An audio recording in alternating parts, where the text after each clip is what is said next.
9 years have passed since Britain made a big choice to leave the European Union. Today, the country is facing serious economic challenges. It is clear that Brexit has cost a lot. Each British household has lost about £2,000.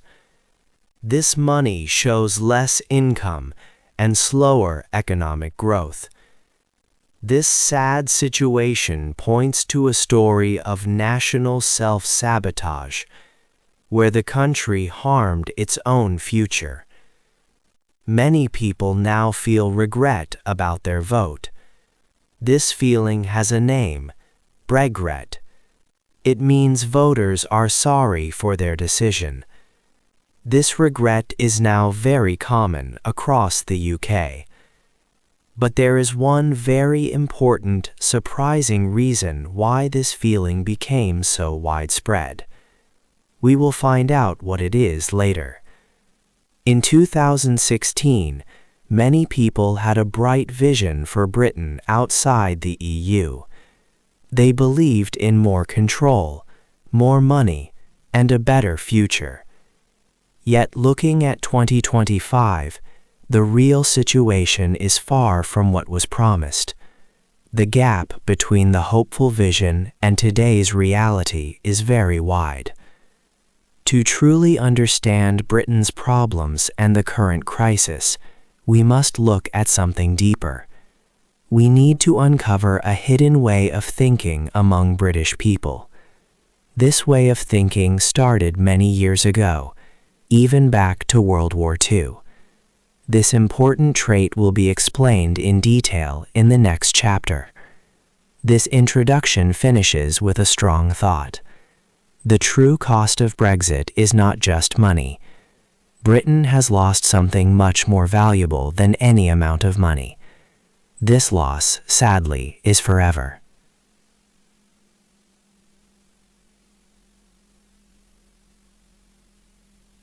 A very different island.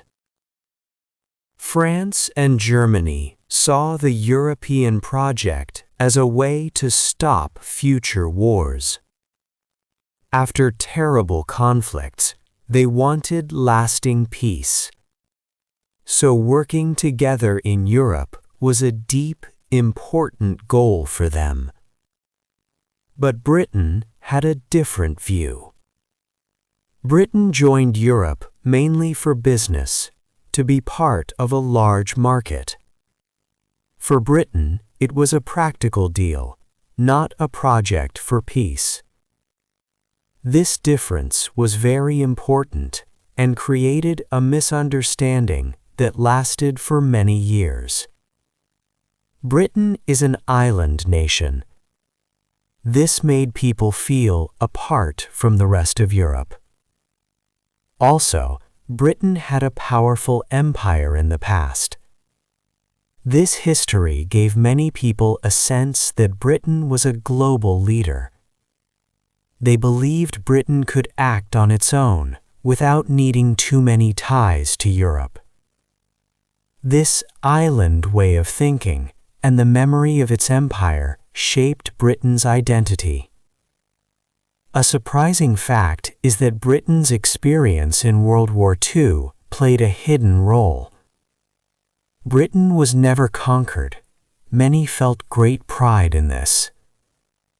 Deep down, some thought, "We won the war. Why should we now take orders from European countries, some of whom were occupied or needed our help?" This feeling quietly drove the idea that being independent was best, and it later affected how Britain viewed trade with Europe. For 30 years, British news reports often shared many strange stories about the EU. They spoke of absurd rules from Brussels, like laws about the shape of bananas or the power of electric kettles. These stories often stretched the truth. Why did the media tell these tales? They made the EU seem foolish and annoying. These small, repeated myths created a big sense of anger among people. This anger helped to cause a huge political problem in Britain. All these feelings and stories created a powerful mix. But what would truly start the big change? In 2004, the British Prime Minister, Tony Blair, made a key decision. It seemed like a small choice at the time, but this choice would become an invisible trigger. It set the stage for much bigger chaos and problems that would come years later. 3. The roots of anger. The years from 2000 to 2015 saw anger grow across Britain. A main event was 2004, when the European Union welcomed 10 new countries. Most older EU nations, like France and Germany, limited how many workers could move freely from these new countries for up to 7 years. They wanted to control the flow, but the UK government, under Tony Blair, chose not to. They expected only a small number of people to come. Instead, over 1 million people arrived from these new countries in just 10 years. This unique UK decision brought big changes to many towns and cities. For the British economy, these new workers were helpful. They filled jobs and boosted growth. Yet in some working-class communities, especially in the North, people felt worried. They saw rapid change, and their own wages did not improve. They felt this new migration threatened their jobs and daily lives. This feeling of being left behind led to deep anger. Then came the 2008 global financial crisis. It was a worldwide problem, but it hurt Britain badly. The government spent much money to save banks, then cut public services for years, a policy called austerity. Wages for many people stopped growing, making life harder. People wanted someone to blame for their worsening situation. The European Union became a simple target for this anger. People felt they had lost control. Their frustration built a strong wave for new political ideas. This economic struggle was just the beginning.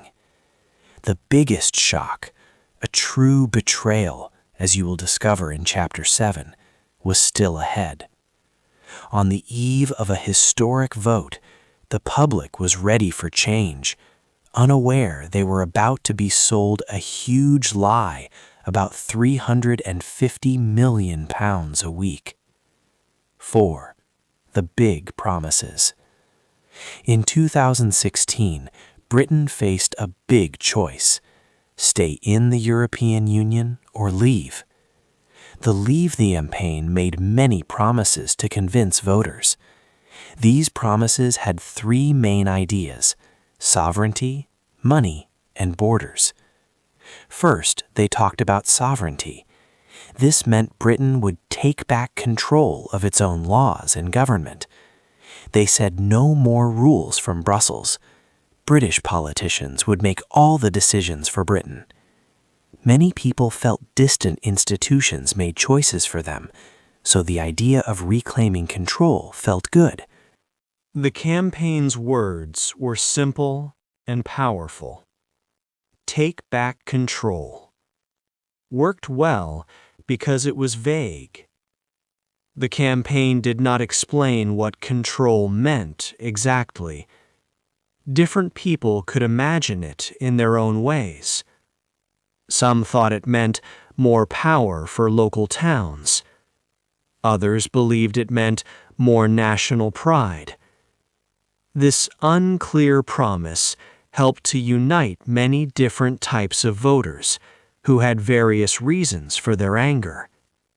Second, the campaign promised more money for the NHS, Britain's health service.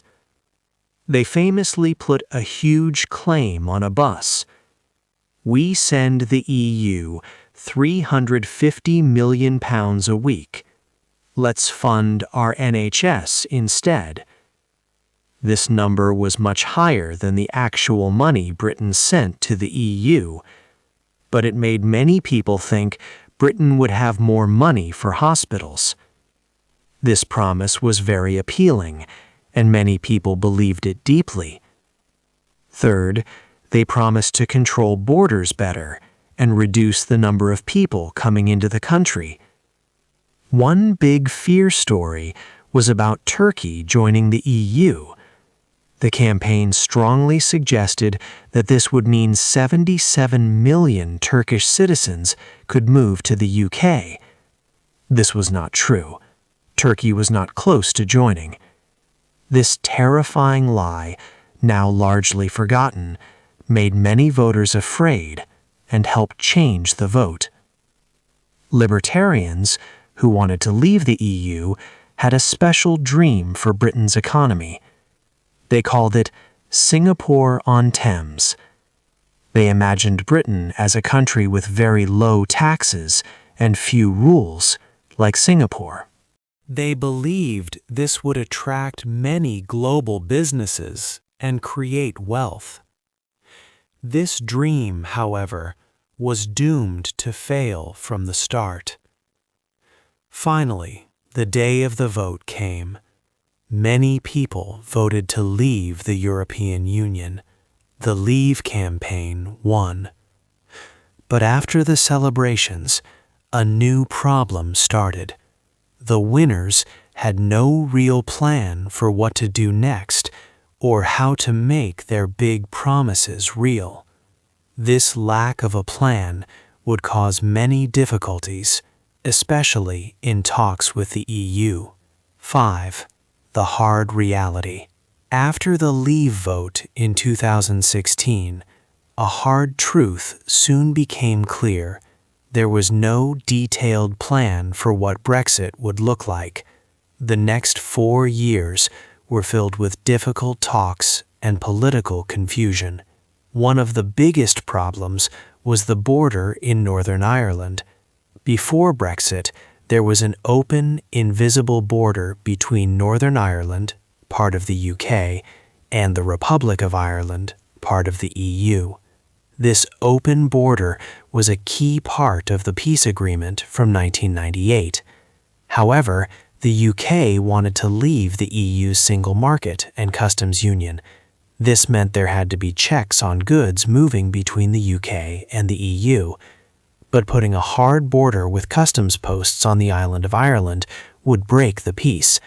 So the UK government faced an impossible triangle. It wanted no hard border on the island of Ireland, no border between Northern Ireland and the rest of the UK, and to leave the EU's market. This issue was so difficult that it led to the downfall of 2 prime ministers. Eventually, the UK chose a hard Brexit. This meant it would leave the EU's single market and customs union completely. The aim was to gain full control over laws and trade. But this decision had big costs. Political leaders had said that leaving the EU would mean cutting red tape and less bureaucracy. However, the reality was the opposite. For British businesses, especially those selling goods to Europe, this choice created mountains of new paperwork. Every truck that wanted to deliver goods to Europe now needed complex customs declarations. Companies had to fill out forms about where their products came from.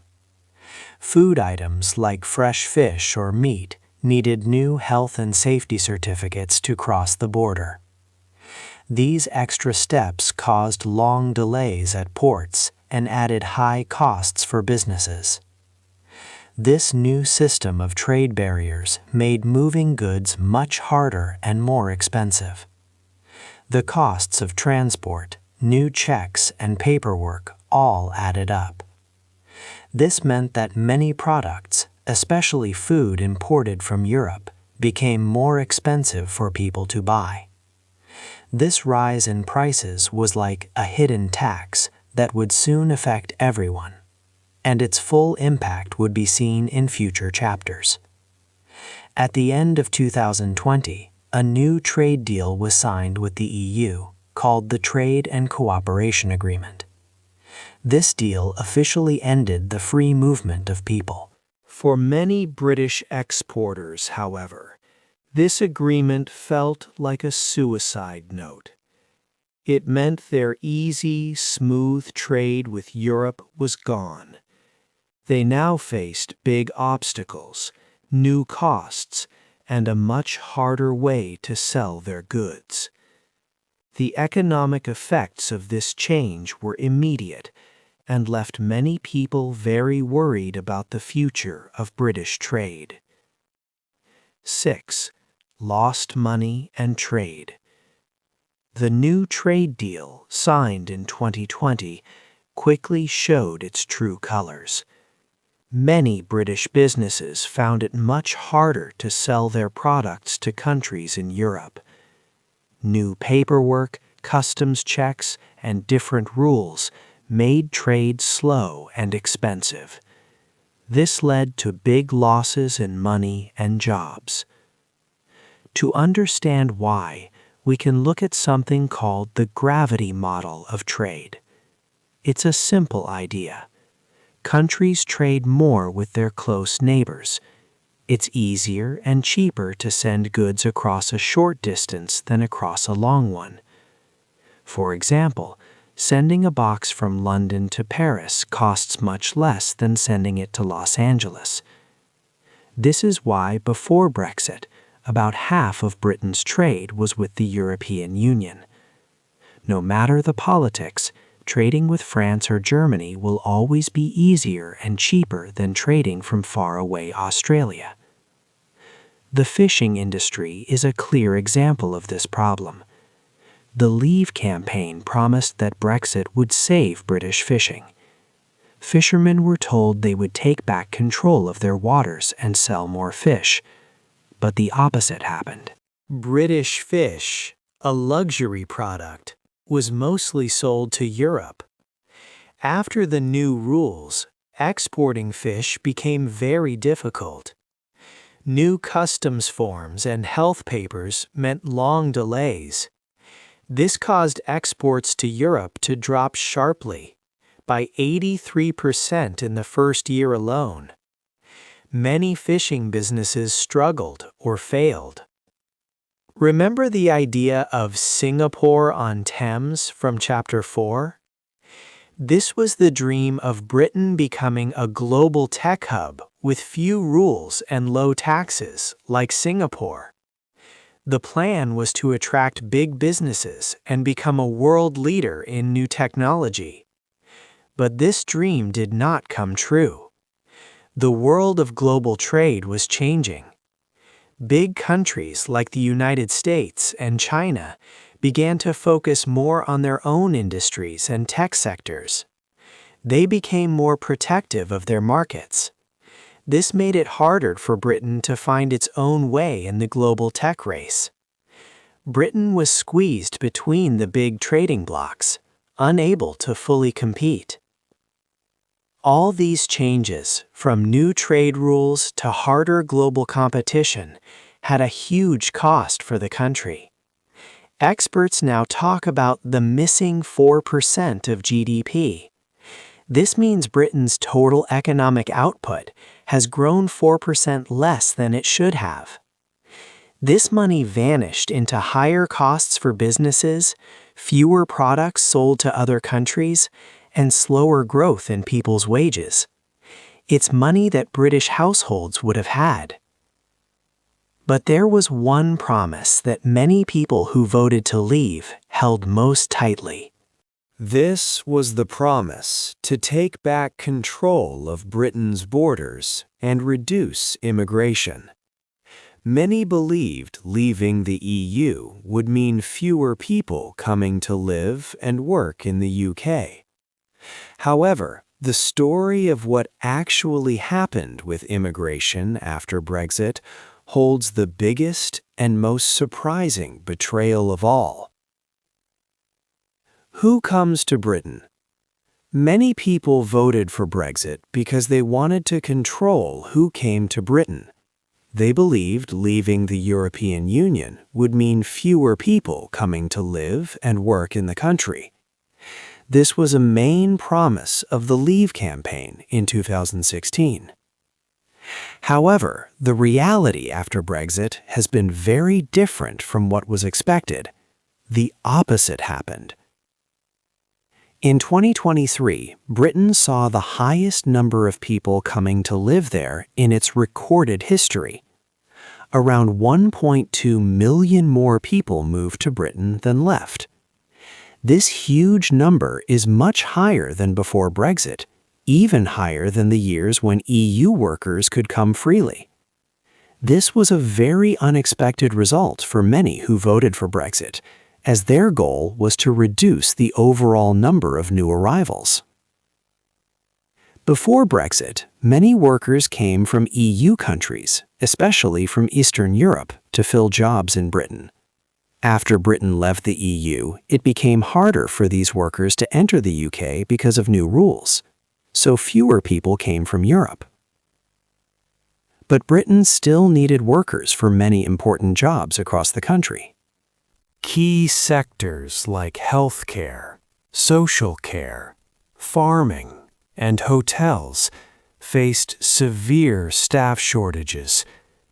Without workers, these essential services and industries struggled. To fill these urgent job openings and help the economy, the British government had to invite workers from other parts of the world. New visa routes were created for people from non-EU countries. As a result, many more people started coming from places like India, China, and the Philippines. This represents a big change in where Britain's new residents come from, shifting from European neighbors to more distant nations. This demographic change will certainly shape Britain's society and its future identity in new ways. The new immigration system, based on points, aimed to control who came by prioritizing skilled workers. However, it also meant that the overall number of people entering the country did not go down. In fact, it rose significantly. So, while a main reason for Brexit was to take back control of borders and reduce immigration, the result was the opposite. Many people feel that the system is now more out of control than ever before. This unexpected turn has created a deep sense of national exhaustion and confusion. The promise of fewer migrants was not kept, leaving many to wonder about the true meaning of control and who now truly comes to Britain. The future path. 9 years after the big vote, many people in Britain feel a great sadness. This feeling is often called Brexit, a regret for the decision made. The promises about leaving the European Union did not come true for most.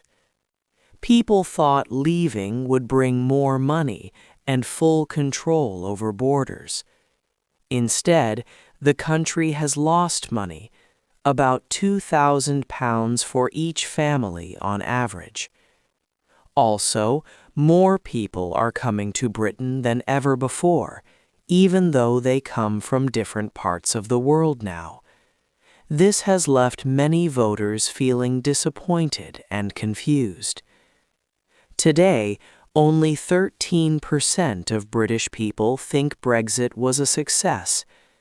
This is a very small number, showing how much opinions have changed.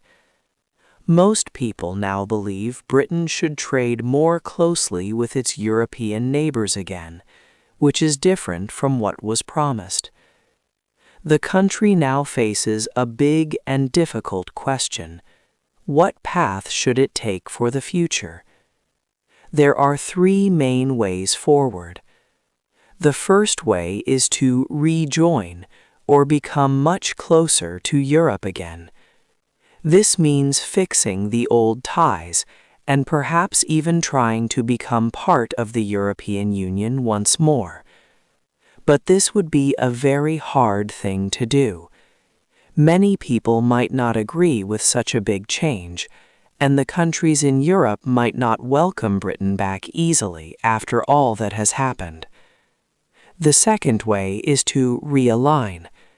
This means Britain could try to become a special place for new technology and business, like a London Silicon Valley. It would mean making different rules from Europe to attract companies, and maybe working very closely with countries like the United States. This path hopes for new global trade deals and a focus on innovation. However, it also has its own risks and challenges, as trading with close European neighbors is still very important for the economy. The third way is to decline, or simply keep going as things are now. This means accepting the problems of less trade with Europe and a confusing new immigration system. It means hoping things will get better without making big, difficult changes. But many feel this current path is not working well and only leads to more trouble. It is always hard for a country to say it made a mistake. Britain has already paid a high price for the changes it has made. Now, finding a clear and helpful new direction is the biggest job for the country in the next 10 years. It is a time for honest talks about what is truly best for the future of Britain. What do you think is the best path for Britain to take now? Hey there! Just a second before you go. If you learned something new today, please give this video a like, write your thoughts in the comments, and subscribe to the channel. It only takes a second, and it really, really helps to create even better English videos for you. Your support means the world. Thank you.